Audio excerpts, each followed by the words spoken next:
今集節目咧，想同大家講下啲咧關於説話技巧嘅話題嘅。咁我哋每個人每日都講好多嘢㗎啦，係咪？咁大家都知道咧，一句説話講得好與唔好咧，出嚟結果咧可以有天淵之別嘅。例如當一位女士問男士：我今日件衫靚唔靚啊嘅時候，你諗住答靚就實冇死啦。點知你答完之後咧，佢即刻唔開心，因為佢覺得你冇思考過就回答啊，你係敷衍緊佢啊。正確嘅答案係：你着呢件衫顯得你好瘦。呢個答案咧，對方聽完就會好開心，因為佢會覺得你欣賞到佢嘅優點啊嘛。但其實諗深一層咧，你係冇答過佢問題嘅喎，因為佢嘅問題係你覺得佢靚唔靚啊嘛。但係説話技巧嘅精髓咧，就係要令對方覺得同你傾偈好開心，有 feel 就得㗎啦。事實係乜嘢？一啲都唔重要。嚟緊咧，我會再同大家分享幾個傾偈嘅技巧，令到你喺人際關係上面做到八面玲瓏、人見人愛嘅。首先，當你同人傾偈嘅時候，如果對方講出一啲你唔熟悉嘅話題咧，你可以坦白承認自己對呢個主題冇乜認識，然後虛心地向對方請教，令對方有發表嘅機會。好多人，尤其喺商務場合上面認識嘅人咧，佢哋可能有時為咗要令人哋覺得自己好優秀、好突出，就樣樣嘢都扮到好識嘅。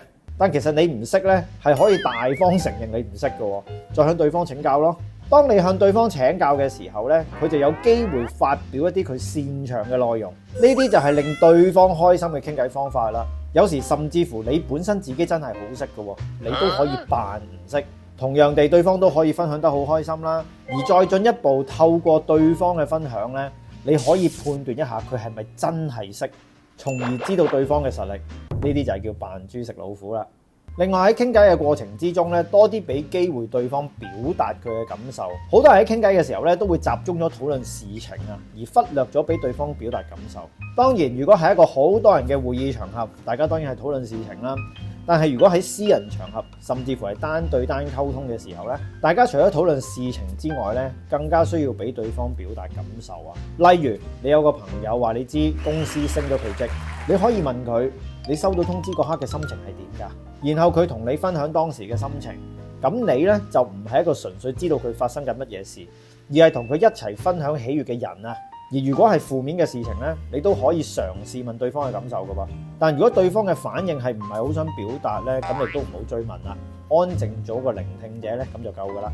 仲有一點大家一定要留意嘅，如果喺你同對方傾偈嘅時候，對方講咗一啲關於佢屋企人嘅事，而如果呢一啲係一啲唔係幾好嘅事，例如佢投訴阿爸阿媽對佢唔好，又或者兄弟姊妹相處有問題，仔女好反叛等等，你千祈唔好同佢一齊講佢屋企人嘅唔好喎。咁你可能會問啦，乜認同佢同佢企埋同一陣線都有錯咩？